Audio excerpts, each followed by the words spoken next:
Hello and welcome to the Purple Rock Survivor podcast. I'm your host, Andy, and with me this week is my special guest, Matt. Matt, if this podcast's post tomorrow because the world is still around, how are you doing?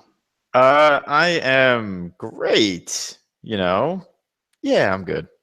Better Yeah, episode of Survivor this week.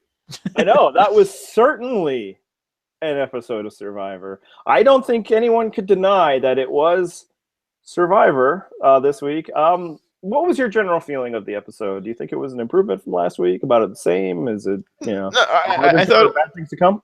I thought it was an improvement over last week. I think last week there wasn't enough time for some character development. A lot of people got short shrift.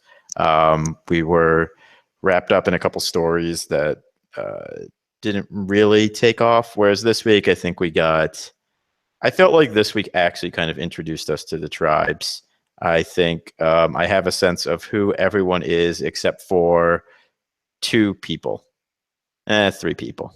Yeah, Yeah, yeah, the third person you just forgot existed. Yeah, I I also did. agree Yes. that this was an improvement from last week, and I don't even think that's necessarily a sign that last week was a bad episode. I think it's just, I think it was a sign that 60 minutes just isn't enough for an introduction episode for Survivor. And in many ways, I think the ideal scenario, and maybe CBS would have liked this, or no, I guess Survivor would have liked this. CBS obviously did what they wanted to do. Would have been to air both of these in one night. And I think at Yeah, that it wouldn't it would have I think that would have made it feel better because in the end we have gotten two straight episodes that was basically just tribes going, let's just get rid of the person we perceive as useless. right. I mean, and I think there are also people that you would guess would be useless just from a cursory look at that, not, by stereotyping in the way that Survivor stereotypes, which is how I assume you have both your predictions right so far. Yep, I'm never doing any kind of homework before season again. It's just total stereotypes and just the basest lowest opinion, and I can't go wrong. Can't go wrong. Eventually, things that happen in the season on the island will have probably start impacting the boat, and then I'll start getting it wrong. But yeah, I think people just kind of, when they were lining up and looking at their tribe, was like, okay, we'll vote her out first. And let's be real, they say her. Um, and that's what's happened. And Yep. so, from that perspective, we've gotten two episodes that are like, well, shrug. And I think some people, even in comments, were like, well, how does this compare to other non-memorable seasons?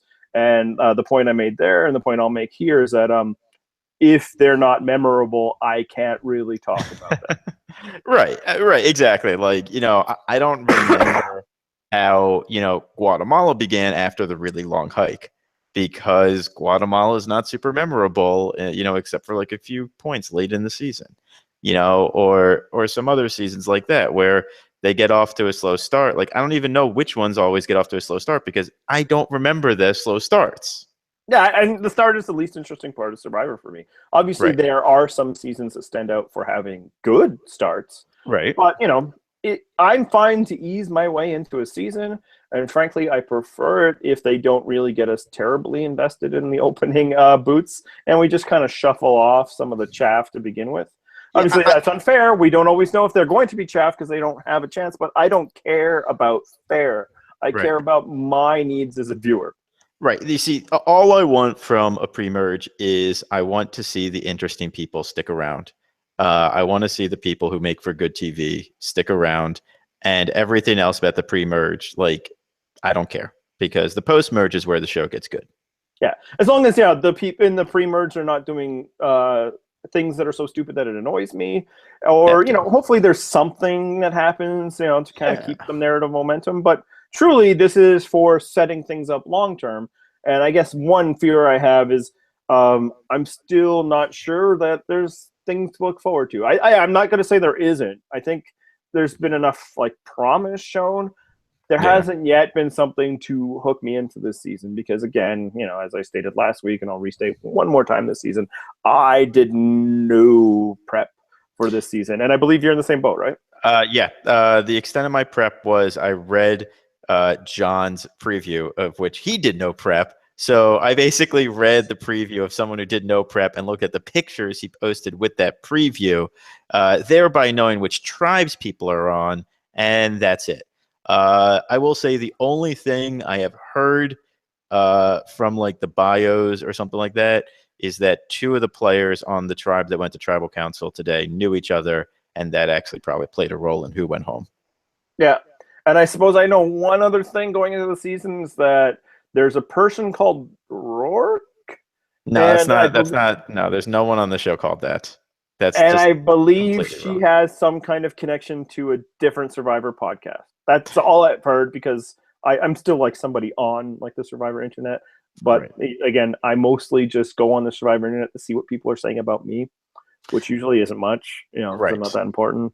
Right. So that's what I did. And I want to actually be clear, we kind of all reached this fairly independently of not doing. As soon as I said something, I think you guys were like, oh, thank God, let's do that. So that's where we were this off season. So that's Yeah. I just want to say that because that might also explain why we might not be as enthusiastic tonight. But keep watching. It's just because we don't have any investment yet. I don't believe the show has done the work yet to really have investment in people, unless they're for shallow reasons. And I should make it clear, I fully support those shallow reasons. This is a podcast where you're allowed to fully express those shallow reasons as long as you don't get gross. Right. So yeah, if you have reasons for those, it's like, hey, that's the kind of person I like, or that's the kind of person I like. Cool. But otherwise, I don't believe there's any reason why we should be attached to any of these people yet. And I also don't think that's a problem. Right. Which is to say, I'm pretty sure a commenter promised a male hotness ranking for the season in the comments on this post. So I'm expecting that now That's because, as a straight guy, I got to know. Yeah, maybe we should. I don't have that on the breakdown, but we should give it a little bit of thought. Maybe we don't do like all 8, 9, because of course all men are left. Right. But All the guys maybe, are left.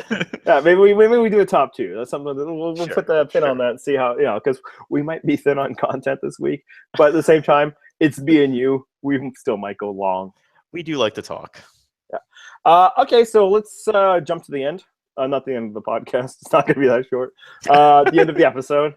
And did you believe for a second that Simone wasn't going home? No, I think in my live blog I called it at like the 10-minute mark. I called it like super early, and then when they tried to fake us out, I'm like, no, it's still Simone. This is the moment that actually definitely clinched it for me was during the challenge. Simone was one of the 2 people doing the puzzle, but during the challenge, you could hear someone on her tribe before the challenge was over saying she's just standing around not doing anything, like she's just watching. And I don't know who on her tribe said that, but the fact that they like made that so audible made it really clear to me she was going to go home. They were going to lose the challenge and she was going to go home. Yeah, I actually think what they were saying is just stand there, Simone, and don't do anything, which was kind of like an implication that that's what she's doing anyway, or that is more helpful than anything she had been doing. And some people were like, well, how could have it all been her fault? It's like, well, they kind of felt like it was, and they were there. Now, some of that could also just be because they'd already been biased towards her, and they liked Allie, so they're not going to blame her. But, if you're just watching that challenge, it's like they kept stumbling on the same thing, Yeah. It was always just that top rung, at least as far as they had it, show this. They kept ramming it. It's like, you should have at least figured out a smaller one to put there. Now, maybe doing so would make like this next one too long or something, but it seemed like they just kept like grabbing another big one and replacing it. And it's just like at some point, shouldn't somebody go, okay, we're over by this much. Let me find one that's this much shorter. But no, it never seemed to happen. So yeah, well, No, one of their problems might have been that the person that was backseat driving the challenge was Patrick. He was probably the one that said it about that thing about Simone too. And Probably. Meeting of the minds. I'll say I never believed it wasn't her either. I thought the show did an admirable job trying to sell us on why it could be Patrick. The thing they failed to do because they couldn't do is ever sell us why it wouldn't be Simone. It's like, those are reasonable points as to why a tribe might want to vote out somebody like Patrick, as long as that tribe did not already have Simone on it. And Exactly. it was so obvious that like they even give her they not give her, but everybody talking about how it's going to be her going into commercial break. The point where like, wait, how is it not her? Because usually that's the case, right? Right. They give us that, and then it's not that person. So I'm like, did she find an idol or something? Like, I just don't understand. And then when they brought us through, what about Patrick? I'm like, nice try, but no. Right. Because is there any logical reason to vote Patrick instead of her? Not at this point, especially because it seems like Patrick actually is the one who's also like providing, and he's one of the probably hardest workers at camp. I think they intimated that Lauren works really hard at camp, which doesn't surprise me. But like, and we don't really talk about this stuff a lot, but in the early part of the game, when you're not really eating a lot, when you're getting used to the elements, it's nice to have around, and you're not just going to throw that away on the first vote unless you're a whole tribe of people who came in there being fans of the show and ready to play the game. Yeah, or maybe a returning season, so the rest of you feel like we can probably do that ourselves. Or if that provider figure is just so otherwise detrimental, which wasn't the case. They were like, listing the reasons, like, maybe he's kind of untrustworthy, which I want to get into just a bit, but and then they're like, but he's really good around camp, and he's really good in the challenges, and it's like, and we don't really know where Simone's at. It's like, so I think you've already kind of decided. At this point, this conversation just feels like something the producers asked you to do. Right. Like, there wasn't a single positive listed about Simone other than Allie saying, like, maybe I have her under my wing. But it's like, there's no real reason to suspect you don't have Patrick. And we might as well just say it because, everybody else has talked about it. Allie and Patrick are the people who have some level of prior relationship beforehand. I think they went to college together. Yeah, and then maybe like, kind of like passing acquaintances. Like I don't think she just like, I recognize that, loud dude with the red hair. Like, they might have shared a conversation beforehand. Right. Which isn't a lot. Oh, wait, except that calling it now? That's what I'm calling it.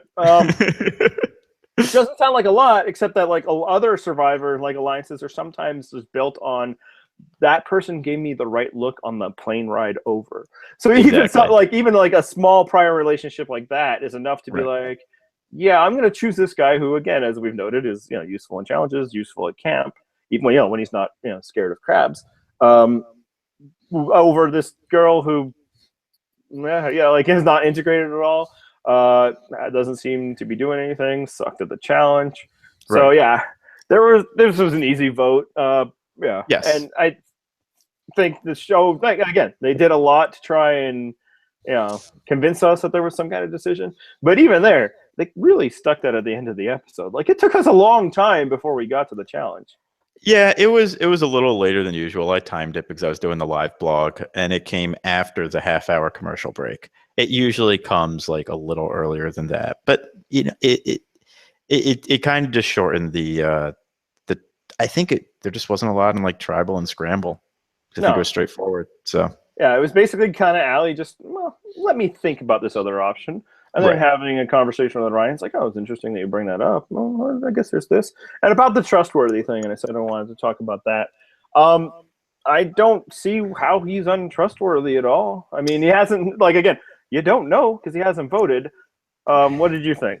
No, I thought that was super weird too. I was calling that out as I was thinking about that as I was watching live. I did not see any reason why they would be saying that he was untrustworthy, because the only way to prove trust in Survivor is to vote. And you don't know who's trustworthy or not before you vote, and they hadn't voted yet. So, like, why would you expect him to not be trustworthy before you've even voted? It didn't make a lot of sense to me, and it didn't seem like he was going around lying to people. Like, Patrick's problem seemed to be more straightforward. Patrick's problem seemed to be he was fucking annoying, which again puts a target on your back in Survivor because you can only like stand someone who's really annoying for so long. But it didn't seem to be a trust thing. Yeah, and I actually like that the episode kind of framed his general frattiness as a negative. Right.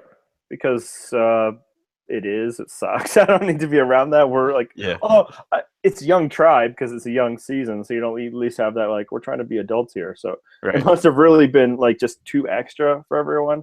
Yeah, I mean, it sounded like it wasn't just like that he was doing all this stuff, but like he was very loud and in everyone's face when he was doing it. Mm-hmm. But I think maybe where a bit of trustworthiness might happen is just like, how much do you trust this guy to like keep his mouth shut? How much do you trust Yeah. this guy to be cool when the time might come for us to do some, maneuvering? If a swap comes and it's, you have to flip some people, do you trust this guy who kind of just seems to rub people the wrong way?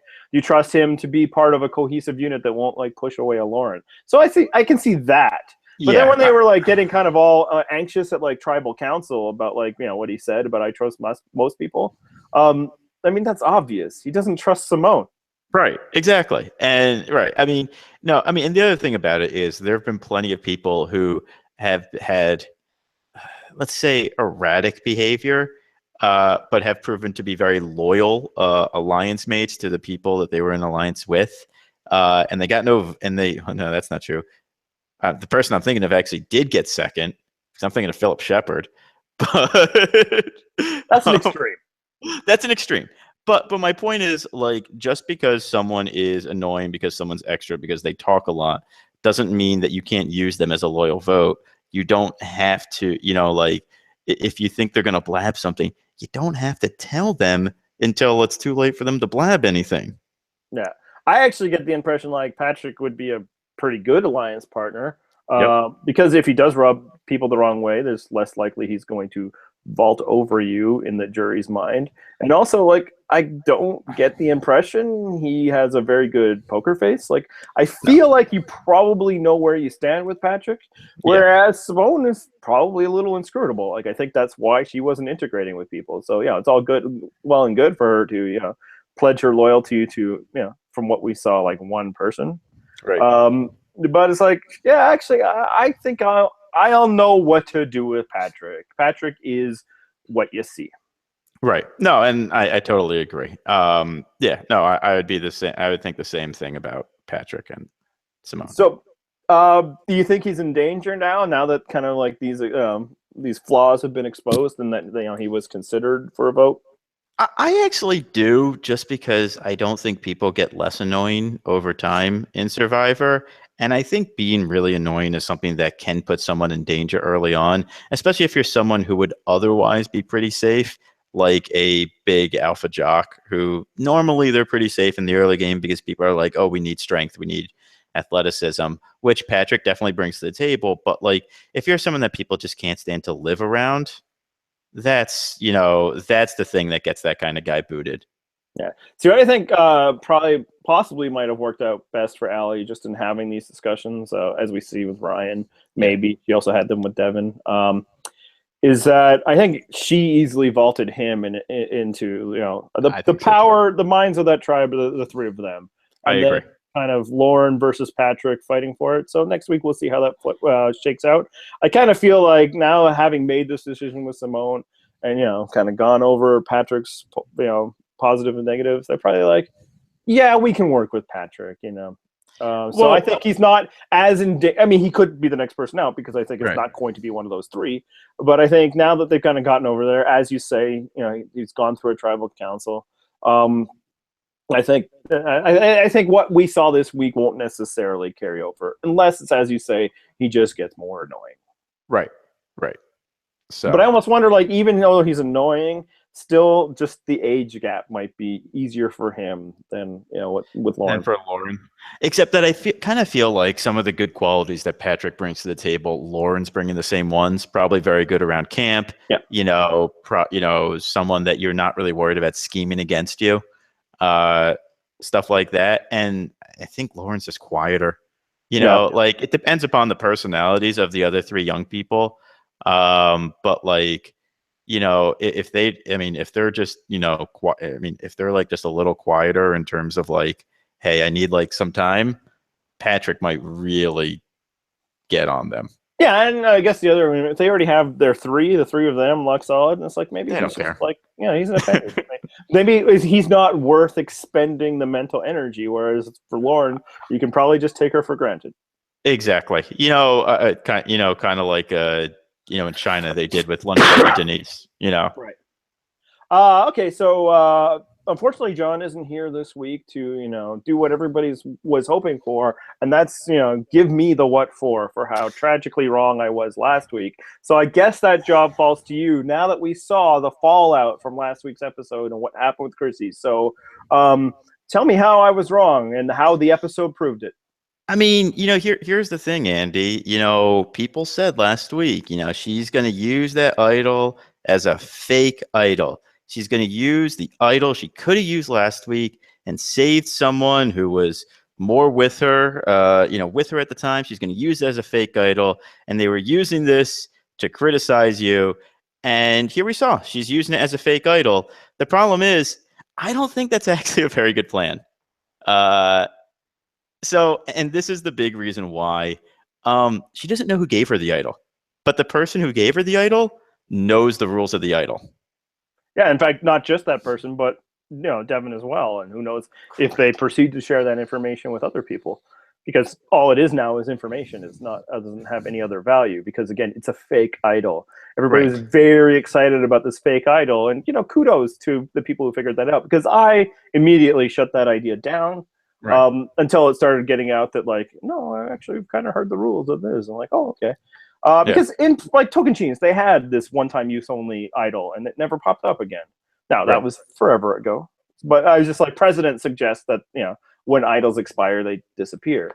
But yeah, and so people, so again, congratulations to people who figured that out. Although I suspect that was probably like 3 people, and then they posted it on Reddit, and then they posted it on Twitter, and then there were people read it there. But no, I mean, okay. What they did is they came up with fun, exciting ideas. Like, oh, she's going to use it and hide it in JP's bag. It'll cause all this attention. And it sounds like what she's planning on doing is, if I ever happen to be in trouble, I'll have this fake idol. And generally, when you're in trouble, fake idols don't matter anymore. Yep. Because there's only one way a fake idol can save you when you're in trouble, and that's to basically do what Malcolm did with his real idol. You have to show that thing off. You have to wear that thing at tribal. You have to say, I am not going home tonight. Which, again, if she was in trouble, at the next vote, she could do that. And that would probably save her, because no one would dare vote for her if she's wearing an idol around her neck saying, I'm not going home tonight. I have an idol and I'm going to play it. They probably won't, they won't vote for her. They don't really have the votes to split, because then it becomes a matter of, well, who are you splitting to anyway, with 5, whereas they could have with 6. The problem is, one, I don't think she has the type of personality to do that. Nope. I don't think that is how she's planning to use it. The other way to use a fake idol is to show it to someone to win their loyalty. Say, hey, I got this idol. It'll be for us, but, you got to be rock solid with me. And you can use that to then build an alliance. But she built an alliance without the idol anyway. So I'm not sure. I mean, look, I'm just going to say this. I think the show wants us to invest in Chrissy. I think she's going to go pretty far in the game. I don't think it's because of anything, any good or bad quality having to do with the decision she made on the first night. And this is what I'm going to say to that. I think the decision she made on the first night, you can make a wrong decision and it can turn out well for you. Or you can make a good decision, it can turn out badly for you. The results have no impact on the decision you make. And for me, I like to trust the process. Yes, you very much like to trust the process. Hashtag trust the process. Yeah, no, I mean, look, here's where I'll say that, for people that are, obviously wanting to hear me say that I'm wrong, but knowing they never will. Well, actually, 2 things. So the first thing is did they go to tribal council? What are you guys talking about? Nothing in that episode could have logically, shown me to be wrong. And in fact, I had the nice position of I could only be proven right. I can't be proven wrong. If she got voted out this episode, then I was right. If she doesn't, okay. I mean, if she survived tribal council, maybe then you could there. But we don't actually know. All we know at this point, as we've exited, and even this is no, but I have a good sense about, is that she seems to have an alliance with the cowboy dude, Ben. Hey! Remember his name. I like him. Yeah, I thought it was Ben, and then I go, okay. Is it Ben? That's good. That's a good thing, because I also think he's probably the person that is least likely to go home. Yeah, from that tribe. Yeah, but That's one person. That's still just two, which is last week you guys all told me that two isn't enough. Two is meaningless. If she saves Katrina, all she has is two. All she has now is two. In fact, she shut down the entire possibility of the third. She's like, oh, I don't think I want to team up with this person. Oh, and I don't like that person. So, like, when she was doing her actuary tables and all of that, she somehow came up with the idea that two is more than three. And everybody's like, oh, well, the plan is to throw in this person, which is hilarious because, like, two people, one person said, oh, obviously the plan is to bring in Ashley. And then another person's like, oh, obviously the plan is to bring in Alan. Well, then it's not freaking obvious, people. I mean, I think what does seem obvious is that Ashley and Alan will not vote together. So that if she is with Ben, she will not be going home the next time because they will be targeting each other. But again, that probably would be true even if she played the idol and saved Katrina, which again, would then put her in an actual power position rather than assuming that those two will turn on each other, which is what we're doing right now. We're assuming. I mean, and I think it's a decent assumption based on the evidence we're given. But again, it's an assumption. You're assuming that these bridges are not able to be paved over. And there's another thing, which is that had she saved Katrina, I still think Katrina would be a boot target before she would. Yeah, because we've seen this episode, and then clearly it was probably what made her not the boot decision last week is she has an ability to form connections with people that Katrina didn't. Right. And yeah, that's my point. Like, and I just fundamentally don't believe the I feel like the argument that people were pushing at me. It's like, if she plays her idol, then her bridges are burned. I don't believe that at all. I think she would have had as many bridges as she would have needed. In fact, that tribe would have gone from a potential collection of twosies to just a bunch of ones. It would have just blown the whole thing up, and I don't see why they would have resented her for playing Survivor. Later, when it comes time to vote for who's going to win the season, that's when you resent Chrissy for playing Survivor, because how dare her mom do that. But in the first episode of like, oh, yeah, okay, we actually didn't really involve you in the decision-making at all, and you decided to do something, I think the reaction would have been from Ben. Yes. I think even from Alan would have been, oh, good on you. Yeah, I think it would have been bitter for whichever of Ashley or JP was left over, but they also would have been scrambling. So I don't think they could have shut the door on her. But the idea that like the three people who, as like in the same argument, people were like, they're so disconnected. There's so many opportunities for her to work her way up, but there's no way she could have done it if she played her idol. Like that didn't compute to me. I think both were true. So, yeah, if she had played her idol last week, I think those options still would have been, except that she would have had one more option. And she could have just thrown Katrina aside after this week. It wouldn't have mattered. Like, she didn't necessarily need her. It's just that Katrina was definitely never going to vote for her because, frankly, Katrina did not vote for her. Right. And you remember how I said earlier with Patrick how once you're, people that are annoying don't get, less annoying over time, they stay annoying. I think a lot of people found Katrina annoying on that tribe, which means that's why I think she still would have been the target ahead of Chrissy had she kept her around, because she's annoying and Chrissy isn't. Chrissy might be a little dangerous because she had an idol, but it's also easy for Chrissy to explain, like, oh, hey, no, that was given to me. I don't know how that happened. Here's the note. Yeah, it like literally fell into my bag. I'm not this scheming person. It's just like, oh, cool, why not? This isn't. I'm not out there digging up idols. Like, come on. And what happened this episode when Alan gets back from Tribal Council? He brags as though he has succeeded in some way of creating the division. Would he really come back from Tribal Council after like that and been like, oh, I'm so angry that Chrissy did that? No, he would have been like, this was me. I did that. Oh, that was me. But I think that people just had in their head that like Alan is the most crazy, irrational person of ever, and like we didn't even see that this week. So, but I think here's where I went wrong. Listen close, everyone. It's happening. I probably came a little strong in my argument in that because suggesting that by not seizing that opportunity, she was dooming herself. I do that because it's more fun to take a strong position versus what was probably the real position. And frankly, the one that John kind of had until we told him, no, take the opposite position because it's better for a podcast when you do that. It probably doesn't matter what happened that week.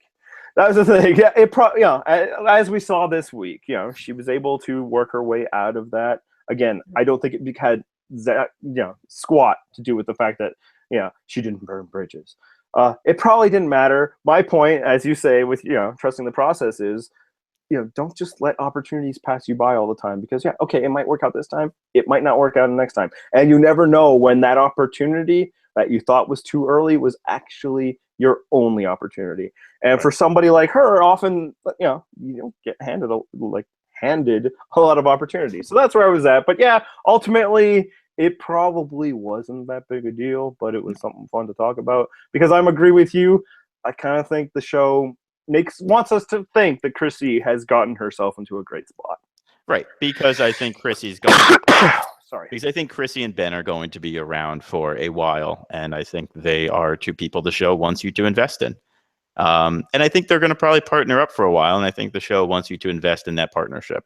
Yeah, I also think that. I think the one caveat where it's possibly not that, and to explain why we got so much of her this week, besides just finishing off the story from the previous vote, is that maybe it's that idol that has the story to play more so than her. In which case, that could, as you suggested, flame out like way before the merge, right? Like if she. It would be pretty amazing. It would be pretty amazing if she tries to bluff Ryan.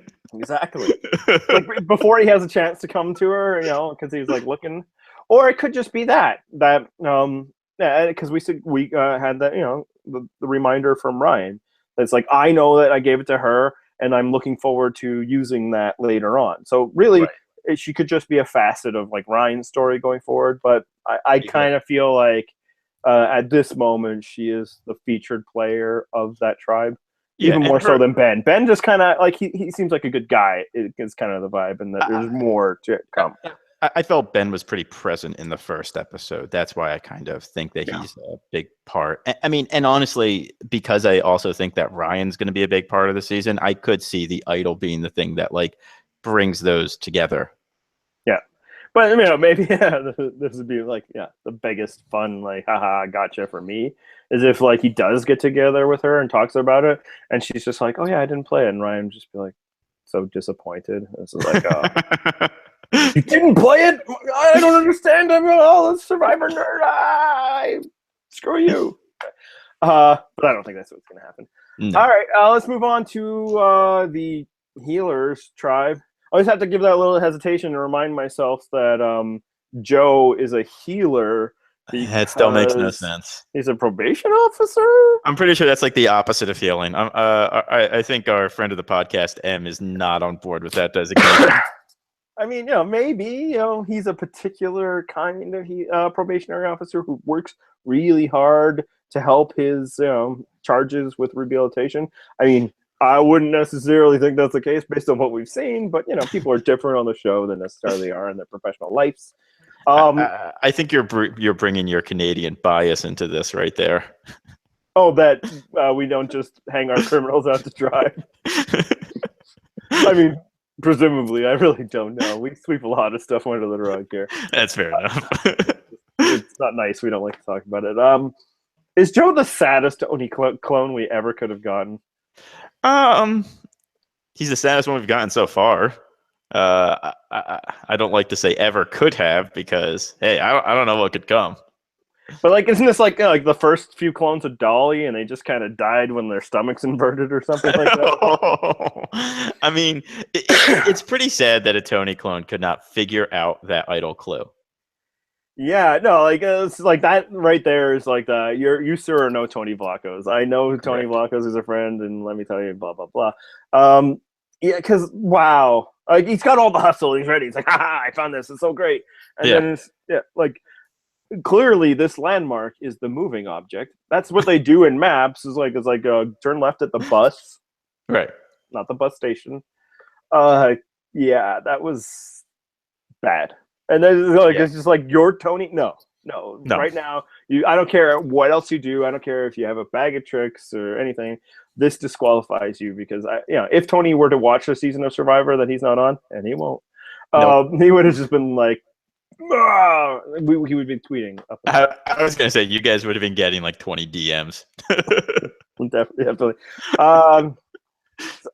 We have anything else to say about Joe? Like, I don't. Has your opinion changed or what is your opinion of Joe? I mean, I actually, I will say the one thing that Joe so far has in common with Tony to a much lesser degree, much lesser degree, is that I do find him a little fun to watch. That's it. Again, not nearly as much as Tony, and I imagine that his shtick will wear off way sooner than Tony's will. But he's got energy. Yeah, he's bringing some energy this season. I think maybe one of the reasons why I haven't been as excited about the season is he's not good enough to be the energy guy. I know. But we even see early on where he's still kind of trying to work the angles. He's like, Mike isn't so bad, but I'm still going to try to do this thing. I thought his little bit about how he and Mike were the ugly ones in this tribe. That was kind of funny. Except that he turned it from "we are the ugly ones" to "God damn, you're ugly, Mike." Mike is so ugly. Just everything he said was just ragging on Mike, and Mike was just like taking it. Like, I feel like Mike was a kid who got bullied a lot, and he was kind of going through some stuff right there at that moment. Yeah. And if we want to talk about successful his plots and schemes, and he's working angles, every angle he's working with Mike is now useless. Now like everybody knows that Mike doesn't have the idol, right? Right. Because everyone's going to know that oh my god, I almost called him Tony. Everyone knows that Joe does. So yeah, that was pathetic that he not only couldn't think of what the clue was, but also figured that Cole had it because he was on a raft. Which I don't know how that makes sense. That made I mean, like, of all the stupid things like that may have made the least sense. We also had the bad job by Cole when he sees the clue, just immediately telling not Tony what was going on. Yeah. I honestly, I'm not holding that one against Cole too much, because I think that was just kind of, you're trying to figure this out. You're excited. You let it slip. And then you probably later think, damn it, I could have kept that to myself. Yeah, I even get the sense in his confessional he's talking about it, he was a little reticent that he'd said that out loud. I agree. Yeah. I don't think it's necessarily a sign that he's a poor player. I think it was an in-the-moment slip-up. I think if he had thought in the moment to keep snowing Joe over, that would be impressive. That would be a sign of a superior player. But I think the slip-up isn't necessarily the sign of an inferior player. It's just kind of like, it's like, when Todd looking for the idol in front of Frosty, and he finds it. And he's like, no, Frosty, and they had to come clean. That isn't necessarily because Todd screwed up. It's just kind of like in the moment you only have so many options and something happens. Yeah. So I think it kind of happened with Cole as well, and it was probably unfortunate. And honestly, it's the type of thing that could get Cole thinking about this type of stuff more, and it could, it could have a really beneficial effect on his game, because he could suddenly be thinking like, hey, it's like, I got to make sure I don't make that type of mistake again. And just, I think that's something that a lot of new players kind of need, like a little kick in the butt moment of like, these are mistakes I can learn from. I think this is one for Cole that I think could benefit him. Yeah, and I also think in many scenarios, sharing that with a person could have a lot of benefit, right? Right. Obviously, the negative is, exactly. The negative is, you might not end up with the idol, but, bonding and all of that. Because I think so far, and this could lead us into the next part of the breakdown here, the most impressive move this season, very young season, so it's not a lot of competition, but was Ryan sharing that information with Devin. And I think we saw that in this episode, that it worked to a complete degree. Somebody like Ryan, who should, still, 6 days in, be struggling to, find a foothold. If we look at the comps that, everybody has, deemed him not worthy of, and like David or Cochran, both of them, their first season, are floundering at this point. Yep. Whereas he is core 3, total decision maker, a hub for what's going on in that, and I think it's 100% because of what he did with Devin. So I actually think that Ryan's social game has been pretty good. You have Allie coming to him. He and Devin are really close. Like, as you said, he's the hub on that, and I think that despite he might seem as awkward at times as like a Cochran or a David, but I don't think he is. I think he's a lot more talkative than those guys are. Yeah, and maybe it's because he was able to find that footing early, and then just, maybe that gave him a comfort level. Maybe it's because, and this is why we spoke, John and I spoke last week, where we kind of got a feeling that we didn't quite like the guy, is that maybe all that was a little phony, and he's fine.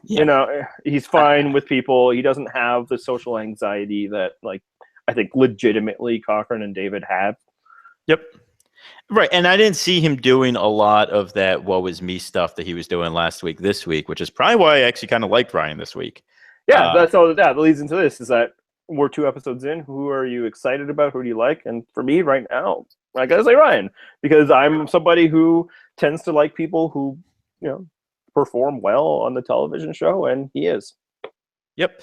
No, I mean, I think he's going to be a big player this season. As I mentioned, I like Ben. Like, there's just something about his affect and just the way I think he's kind of going about stuff that I really like. I mean, yeah, I mean, like he falls into an archetype of players that are usually not good, but he seems a little more aware than, say, a Cowboy Rick does, and he seems a little more interesting than a Cowboy Rick does. High bar. Yeah, well, and I do like his hat. So, Yeah. uh, The one thing I'll hold off on Ben because he is getting a lot of praise. It's like, oh, this guy seems like a real player and all that. It's like I think he mostly has just kind of had the benefit of his privilege, though, right? yes, It's like he hasn't had to do anything, right? Absolutely. I'm the Ben has buff white everyone guy. coming to him. Everybody's just he's like in no danger. Like at least Right. JP would normally have that level of privilege and kind of still does. At least got tarred with the whole power couple thing. So it's like, Right. is Ben playing well, or is just like nobody would ever consider anything but wanting to team up with Ben, and he's just kind of like, sure. Right. I mean, I think that's the thing. Ben has the privilege of everyone wants to team up with him because he's like the soft-spoken, buff white guy, which I think is like the most is the one that like everyone wants to team up with early. It's like, oh, this is the guy that's not going to make a lot of trouble at camp, and he's going to help in challenges, and I already have a bias towards white males. Yeah. And proven trustworthy because support the troops. Got to support the troops. Right, exactly. So Ben has right, as you said, he has all of that like privilege going there. And I don't know if what I'm responding to is my own subconscious, reaction to that.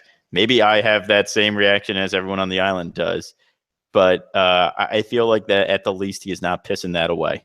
Yeah, so. that's absolutely true. Yeah, you can have all of that and still screw it up, in which case, we have to look into affirmative action laws and all of that because somehow being white just isn't doing enough for me. Right. But yeah, and I think maybe also what an advantage he has versus, say, like a Cole or a Devin, and that why people can respond to him is he also has the generic white dude next to him so that he looks so much better and more interesting than JP. Exactly. Who I think JP looks like he could have been the lead of Avatar, and then we just all forgot about it 15 years later, like the guy who actually was the lead of Avatar. Sam Worthington? Is that him? If you say so. No, there was another guy at the same time who was just as generic, and I can't remember his name, but I do remember Sam Worthington, and he's one of them. Yeah. Okay. I am also getting more excited about Allie. Now, obviously, I was going to mention her too. And not just because, like, with our little prep would have been like looking at photos, and that would have done, some in its own. But also, I think she looks good as a player, and yeah. No, I agree. Allie seems very involved. She seems like she's, she seems like she's really thinking about the game. She's thinking about what she can do, and it's interesting her and Ryan teaming up because I actually kind of think that they're very similar so far in the way they've been thinking about the game. And I'm not sure that can work together. Or it could be an Amanda Todd thing. Right, yeah. It could be an Amanda Todd thing, which would be really interesting because we haven't seen that in a while. Or I think it could lead to Ryan targeting her early. And I think Ryan would come out on top. What I like about her is like we just kind of saw her as somebody who logically works through her progressions and kind of takes information, weighs her options. I like that she approached first the boot this week, Simone. Yeah, Simone. We swear we do actually watch the show, everyone. It's just come on. And as part of my, judge the show by a show, I haven't even been looking at exit press either. Although that might change if somebody exits the game that I care to hear about. But I think just like that, just that principle of that. And maybe this is why we show it. If she's like the winner of the season, and I'm Yep. not going to get into that. This would be one of those early clues, and that's why a scene like this would go in. Besides just trying to sell Yep. the idea that it wasn't Simone, that she isn't writing anybody off. Everybody on that island is a potential advantage for her, whereas everybody else had clearly written off Simone. Well, I thought what was interesting was that when she brought it up to Ryan, Ryan also seemed to listen to that thing and think it through. Because again, like the way they're approaching the game to me seems very similar, and so it's kind of very interesting to see them possibly working together from the get-go. Yeah. So my list is Ryan and Allie, and that's the entire list for me. You got anybody else?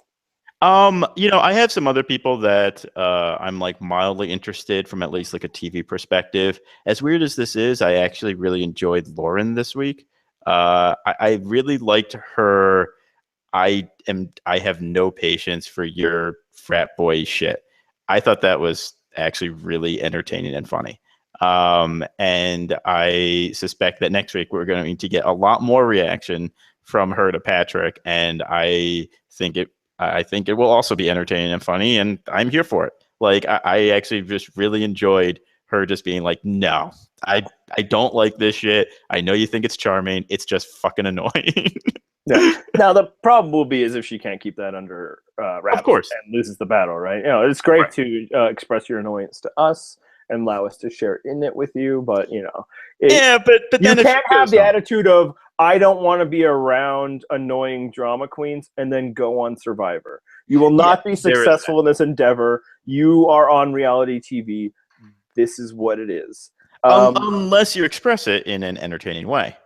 Yeah, no, I again, say to us all you want. I think it's great. I'm happy on the podcast. Not really, because interviews are just not worth the trouble. But when you're there, you got to kind of be like, yeah. You can't just be like, I can't deal with a person like that. To be successful in Survivor, you need to be able to deal with all kinds of people, or at least have enough power to get rid of the people you can't deal with, and deal with them until you can. So the only people I'm really excited about, or excited is actually too strong.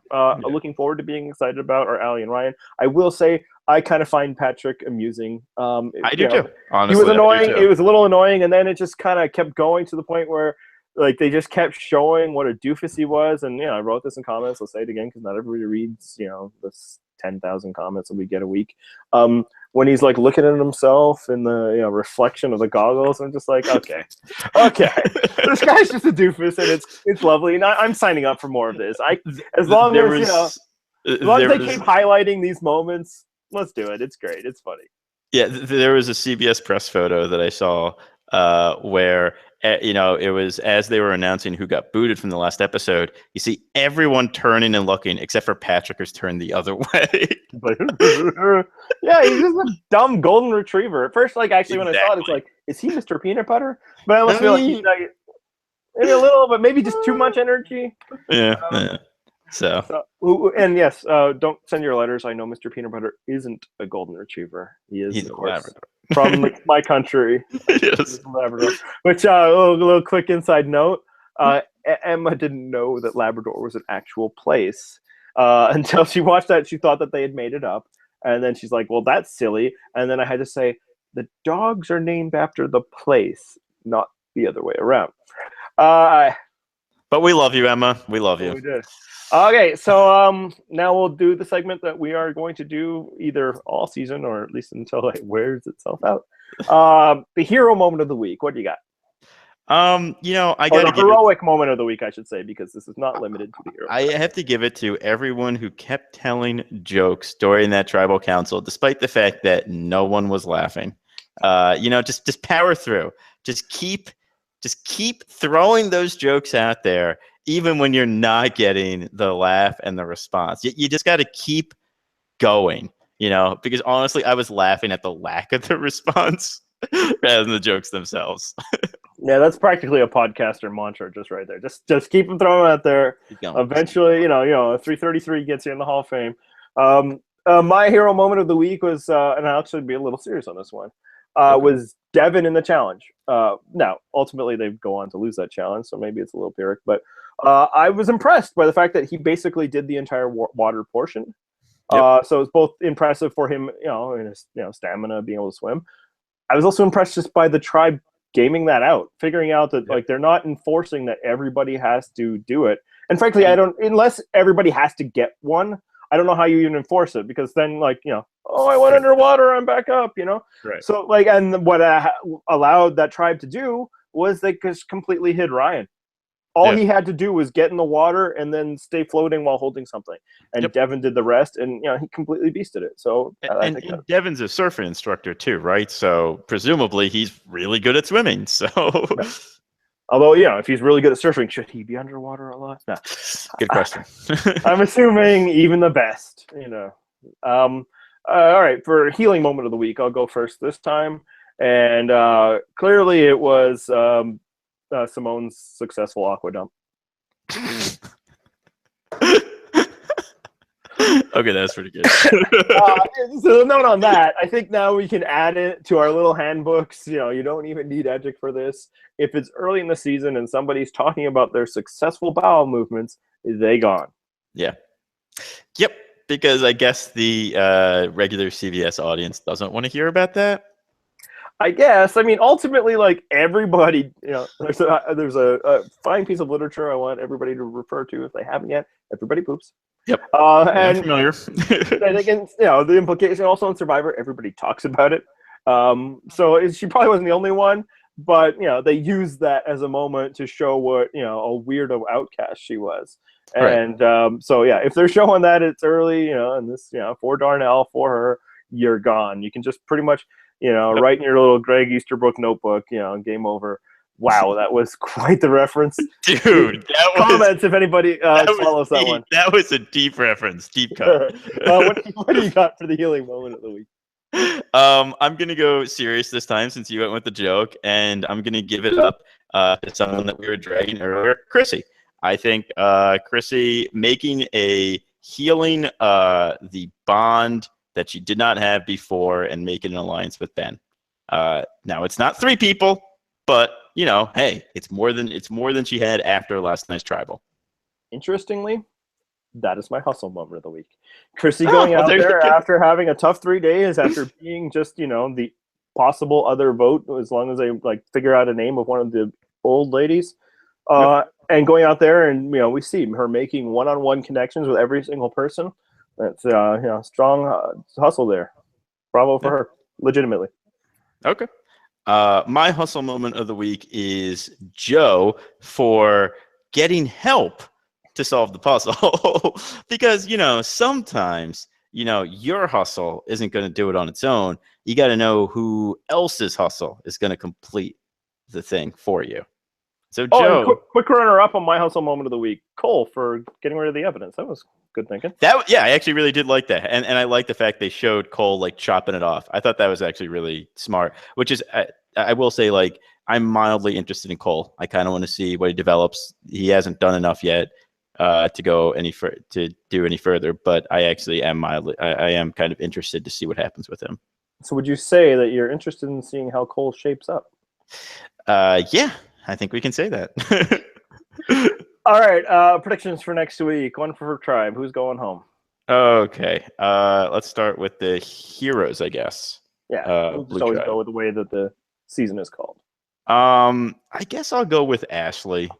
I don't know. I still, now that tribe has been shaken up, I actually have no idea where they're going to go. It could be Ashley, it could be JP, it could be Alan. I'm pretty sure it's not Chrissy or Ben at this point, just because I think that Ashley and JP will be targeting Alan, and I think Alan will be targeting Ashley and JP. And I think if that's the case, I think Alan will target Ashley, except that even in episode, they said that Alan really wants JP out. So maybe it's JP. I don't know. I'm really unsure about that tribe.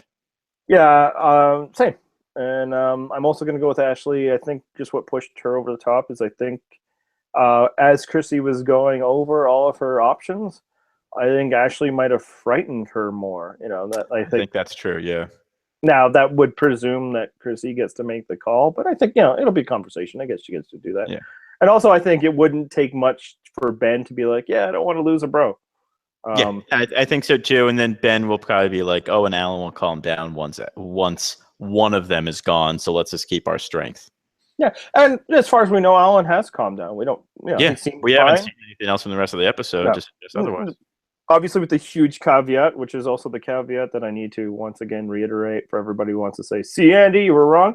We don't know any of these dynamics because they were not the tribe to go to tribal council. We got a quick check in with them, and then the story was over. So yeah, Right. Alan gets to have one scene where he's happy because things kind of worked out his way. I mean, the person he voted for went home, and people talked about in tribal council the thing he wanted to talk about. For all we know, the next time they lose a challenge, he could be insane again, and that could be a problem. But for now, seem fine. Okay, for the healers tribe, looks like we're having a showdown between Joe and Cole next week, and I'm a little worried for Cole because Joe has the idol. Cole. Joe has the idol, as we've discussed, and I think he feels like the kind of paranoid person that might be tough to blindside, and it looks like that might be something Cole's running in his head. I'm still going to go with Joe just because I've predicted him for 2 weeks in a row, and it'd be silly not to now. I also think it's Joe because I think that war is going to start on Joe's end, not Cole's. I think Joe is going to think, oh, I have to get rid of the witness. I think Cole is going to pick up because I think that Joe is going to be pretty obvious about it. And I think Joe is going to be overconfident and not assume that he could be targeted in return. I think he's going to go after Cole thinking that he snowed Cole and that he snowed everyone, and they're just going to all vote for Joe, and he's not going to play his idol, and he's going to go home with it in his pocket. Yeah, and maybe here's another thing with Joe is that he will think they're going after Mike, or that Cole and maybe Cole and exactly Jessica. My sheet here, it says is her name, are going after Mike because that's the thing I've set up. But really, I'm going to do this with my girls, Rourke and Desi. God, we know no one on that goddamn tribe. Those are the three. Those are like the three most invisible people on the show, and they're all on the same tribe. Which probably means ultimately they haven't gone to tribal council. That's why. And it probably means they're not going to tribal council because we don't know anything about them. The researchers, I want you to tell me, this would be a first if they did. I think that first 3 episodes are 3 different tribes. I don't think that's ever happened before. I don't think so either. All right. The tribe we did spend time with this week, Hustlers. What do we think? On the Hustlers, I think it's actually going to be Patrick. I think I kind of laid out my reasoning before about why they might choose Lauren over him. I just kind of feel like now that they lost Simone, they might feel like, oh, well, we have the room to lose the muscle this time. I think they kind of feel like Lauren is going to go along with them. I'll say the dark horse is actually not Lauren for me, but actually Allie, because I could see a scenario where if Ryan floats Patrick's name and Allie pushes hard against it, then he could start looking at Allie as a threat, and then he could take her out. So what I think might happen is that Lauren might push too hard. Might feel a little too comfortable that she has a voice in that tribe that I don't think she has, and that'll make people just think that she's a downer. Whereas Patrick, he's a doofus. Maybe he will actually grow on people a bit, especially when the anti-Patrick sentiments seem to be coming from a person that isn't there, and Lauren. Right. And she loses that battle and she goes home because I could totally so far my predictions 2-0 with no prep. It's just based on complete cynicism for the way that Survivor operates, and I'm going to keep going that way. Okay. Well, what about Joe? I mean, that's fucking that trend of it. Yeah. You went Cole actually, didn't you? That's really fucking that trend. No. I stuck with Joe. I'm afraid that it might be Cole, and a lot of that fear is I don't really want to see Joe succeed. It's less about Cole succeeding than Joe. I think that's part of it too. Yeah. Okay. Real quick, who are your top 2 hottest guys? I think we all need to know. I think Cole. I think Cole's a real hottie. He's got abs apparently, lots of them.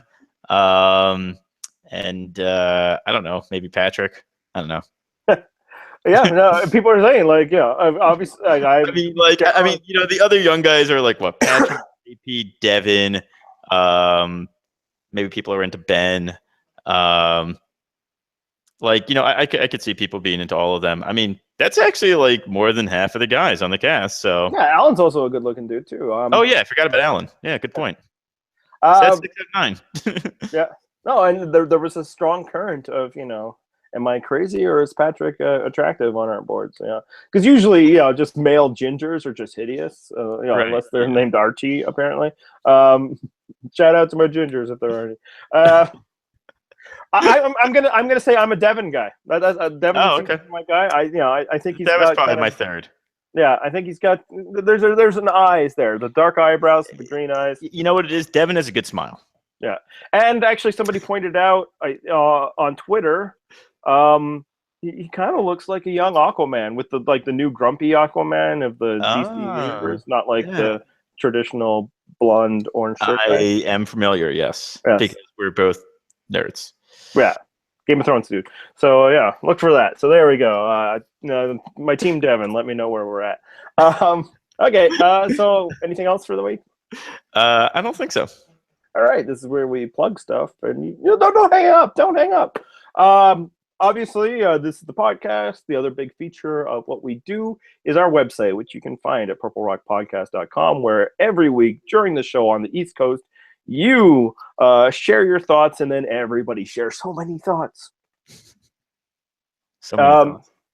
On that website, if you'd like to support either the website or the podcast, we do have a link to Amazon where anything you purchase through Amazon, we get a portion of. And I think as of this morning, we have set it up so that if you go through that link to Amazon.ca, we will get a portion of that. So for my Canadians, if you're looking to shop. Now, if you follow that link, it will take you to .com. But .com for Canadians always asks you, do you really mean to be here? You want to go to .ca? I think if you then click that link, the connection should still occur, and we would get a small portion of what you spend. If anybody does that, actually kind of give us a shout and let us know so we can find out if it worked or not, or if I screwed that up. And as we discussed last week, and I think this will probably be the last time we discuss it, also on the site, you can find a link to Swag, where we are selling shirts, sweaters, mugs, baby clothes. People have expressed some interest. If you still are interested, it's still there. People have actually bought stuff. Can you believe that, Matt? I honestly cannot, because I think you will notice by the fact this is a video podcast that neither of us are wearing swag. Well, it wouldn't be here yet, but yeah. So yes, so if that's how you would like to support, the other way, of course, you can support is just follow us, leave comments, be a member of our community. You can follow us on Twitter. The show is Purple Rock Pod. I am Purple Rock Andy. You never tweet, but your handle is Purple Rock Matt. You can subscribe to the podcast on the various ways you do that. And I want to send a quick shout out to my Canadians. Happy Thanksgiving this weekend. That's right. We do it now. It's super early for it, but yeah, we do it now because we like to celebrate the harvest. And if we waited where you guys, everything would be rotten. It gets cold. It literally snowed on Tuesday for me. Wait, that's what Thanksgiving's about? No, you guys celebrate the one time you were nice to the native population.